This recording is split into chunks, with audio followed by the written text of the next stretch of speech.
응? 잘 될 것 같아. Hindi ko alam kung anong mafe-feel ko ngayon.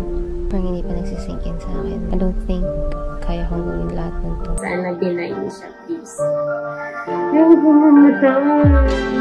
So, merong recent upload si Miss Cristel tungkol sa kanyang surgery sa paa kasi may nakita daw siyang bukol. Nakakapa niya daw yun and nag-decide siya na ipatanggal. So, panoorin natin yung video and mag-react tayo. Papadiagnose ako. May na-discover akong lump sa leg ko, sa calf area.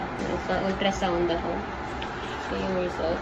Ito yung ultrasound result daw, no? Kita natin dito yung bukol. Ito yung pinaka-bukol dyan, yung medyo mas maitim. So, yan po yung bukol dun sa legs niya. Kung makikita natin dito, medyo oblong, no? By ultrasound, makikita natin na may capsule. Hindi po nasisira yung mga paligid na tissue. So, mukha siyang benign. Kumbaga, well-defined yung kanyang paligid. Malinis na malinis, oh. May mga ultrasound po kasi, and may mga bukol po kasi na ganito yung itsura. And kapag ganyan yung itsura ng ultrasound, medyo kalat. Pansinin niyo yung gilid, parang pangit yung itsura. Parang kinakain niya yung mga surrounding na tissue. Medyo pangit po yan, medyo malignant yan. Pero yung kay Miss Cristel, I hope na benign yung ganito. Pero di pa rin natin masasabi by ultrasound na dapat mabiopsy. Medyo malaki siya. Hindi siya basta-basta pala fat lang or blood na namuo. Kaya kailangan kong mag-undergo ng another diagnosis. Okay, pag fat, nabanggit ni Miss Cristel, pwedeng lipoma, nag-accumulate lang na taba, na bigla lang tumubo out of nowhere. So, lipoma, benign yun. Or kapag blood, na kumpul-kumpul, may mga ganun din, hemangioma naman po yun. Mga common yan mga benign na bukol sa paa, minsan sa likod, minsan sa braso. First time kong igaganon. Hindi ko alam na ganito pala nakalala yung sitwasyon. Good thing lang rin na napansin niya no, na may changes sa paa niya habang maaga kasi kapag medyo late na yan nalaman no, kaya hindi pinapansin yung mga ganyang bukol, doon na po nagkakaproblema kasi since hindi siya pinansin, hindi natin alam malignant pala, may kalat na sa ibang parte ng katawan. Blessing in disguise na nalaman niya ng maaga, at least malusosolusyonan, pwedeng maoperahan agad. Ito siya, after ng muscle ko, meron akong lump dito. Yung malaki, no? So, yun, no? Pansin naman natin parang may lubog dun sa area ng calf niya, sa paa niya. Di dapat ganyan, di ba? Dapat walang lubog dyan. Tapos ito na yung pinakabukol na parte. Medyo angat. At first, parang pag tinignan mo, wala lang, no? Pero kung ikaw ay ma-observant talaga, tapos napapansin mo sa katawan mo na parang may pagbabago, may matigas, na dati wala naman dun, maganda po na ipacheck na agad. Kapag malignant po yung bukol, usually ino-offer ng surgery. Pero depende pa rin po sa bukol na tumubo. Pwedeng surgery lang, and then uwi ka na. Pwede namang sasama ng chemo, tapos surgery, and then uwi na. Yung ibang bukol naman, sinasamahan pa ng radiation, tapos opera, tapos ilang session ng radiation, chemotherapy. Depende po sa bukol, kung anong klaseng bukol, and depende rin po sa doktor nyo. Sila po yung magdi-decide. Siniwish ko lang ngayon na sana yung maging result ng biopsy is benign. Sana benign siya, please. Ayaw ko mamatay.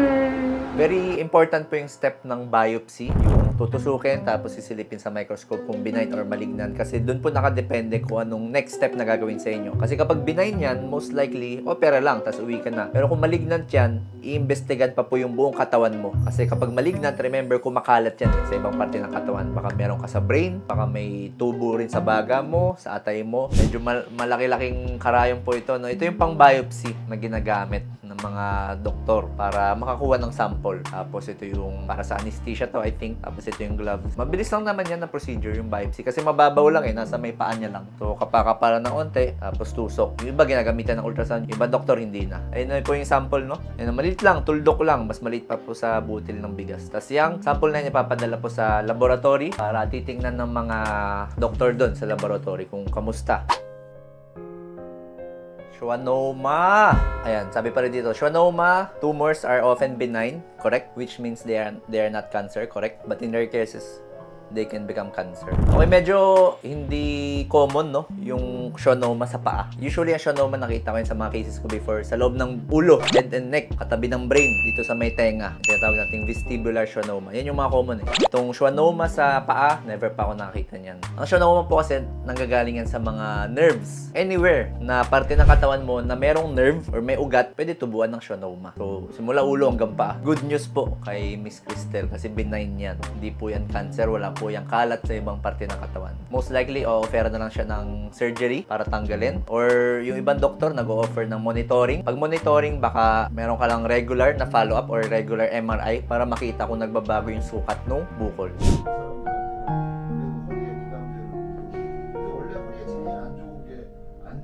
앉아 있는 상태에서 이렇게 진공 이렇게 하는 Oo, tsaka pwede siya mag-transform into malignant. And yung cosmetic deformity or yung itsura, syempre kapag lumaki ng lumaki yan, pangit na siya tingnan, tsaka yung function ng paa, baka maapektuhan. So kahit benign yan, dapat pa rin tanggalin. Hoping na lang ako na pagkatapos ng surgery na to, makakapag-travel na ako ng mas nang iniisip. Kasi minsan kapag nag-travel ako ng super maraming lakad, medyo hindi naman masakit pero uncomfy.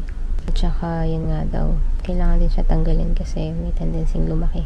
Tapos may tendency din na maging malignant. Yung ibang patients na may ganyan, may mga bukol sa paa. Yan, sabi ko kanina, kapag medyo malaki na kasi, nakaka-apekto na po yun sa function, sa paglalakad. O yung iba nakakaramdam ng medyo mas mabilis na silang mangalay, mas mabilis nang mapagod yung paa kasi may bukol eh. So, naiipit na yung muscle, yung iba naman naiipit na yung blood vessels. So, yung daloy ng blood papunta doon sa paa, apektado na. Pwede po yun maranasan, no, ni Miss Cristel. Mas maganda na rin na pinatanggal niya. Also, itong mga schwannoma, kadalasan yan walang sintomas eh. Makikita na lang na may deformity. Swerte nga kasi sa paa, kita agad. Minsan sa loob ng tungo natin, dun siya tumutubo. Pag ganun, minsan walang sintomas. Although yung iba nagpapakita ng mga symptoms na hilo, may diferensya sa pandinig. Hoping lang ako na sana benign pa din siya hanggang ngayon.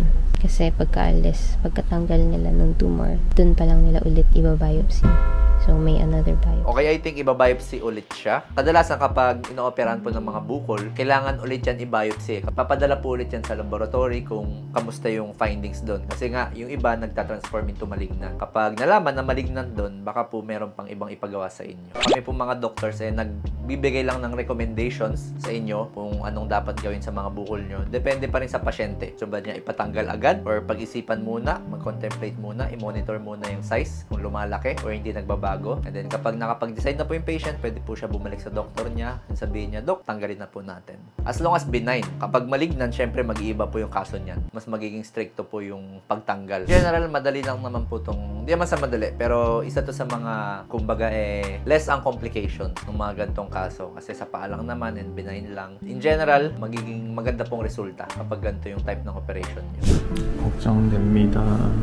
사실 나도 수술을 기다리는 건 처음인데 medyo nakakakaba po talaga. Sa mga naka-experience na po ba ng ganito, yung naghihintay sa operating room, kamusta po yung experience nyo? Comment down below. 고생했어. 응? 고생했어. 응? 먹었어. 고생했어. 응? Gutom. Gutom po talaga sila kasi general anesthesia, bawal po siya pakainin ng ilang oras bago yung operasyon. So, nakakagutom po after OR. After few days or hours, check na mga nurses or doctors yung sugat kung kamusta. Tapos papalitan ng dressing. Okay? So, kung nakikita nyo yung tube dito, yung sakit tingnan eh, no? Ito yung tahe, of course. Ito yung sugat. Tapos may tube dyan sa gilid. Yan, no? Dyan po kasi yung drainage kung merong tubig, any dugo, or kung magkaroon man ng nana, wag naman sana, dyan po dadaan. Para hindi siya maipon dun sa loob ng paa, dun sa malapit sa sugat. Yun, tinanggal na po yung drainage. Tatanggalin na po yan kapag wala namang komplikasyon.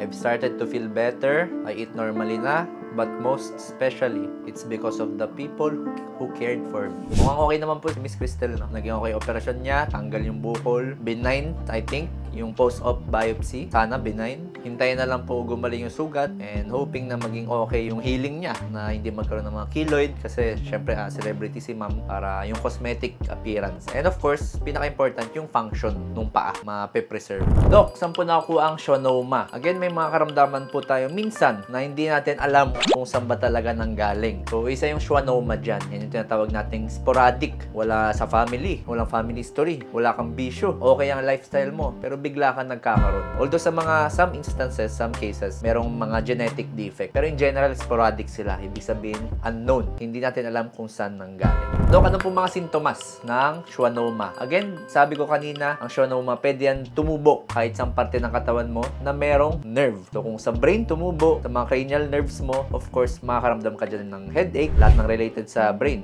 Dizziness, may diferensya sa pandinig, so kaya nanghihina yung ibang parte ng katawan. Kapag naman sa mga paa, sa kamay, tumubo, pwedeng pag maliit pa, pwedeng di mo mapansin. Kapag naman lumalaki na siya, pwede na siya magkaroon ng deformity. Napapansin mo, talagang meron ka nakakapang bukol. Dok, ano pong gamutan dito sa schwannoma? Again, ang schwannoma ay benign, ibig sabihin di po yan kumakalat, madali lang po yan tanggalin, madaling solusyonan. Yung ibang cases, ina-advisean lang po yung mga pasyente na i-monitor, magkaroon lang ng regular na MRI or kahit ultrasound, depende kung saan yung bukol. Or pwede kayo ma-offer ng surgery para tanggalin. Dok, ano pong gagawin namin para makaiwas dito? Again, ang reason ng schwannoma ay hindi natin alam, sporadic. So, ibig sabihin, para makaiwas, wala rin tayong single na paraan para makaiwas dito. Again, let's continue having na lang a healthy lifestyle, iwas sa mga bisyo, alak, tigarilyo. Anyway, maganda naman yung prognosis ng schwannoma. Pag sinabing prognosis, yung outcome after operahan. Most of the time, okay na sila yung mga pasyente. Wala namang recurrence masyado, hindi siya umuulit and hindi siya kumakalat sa ibang parte ng katawan.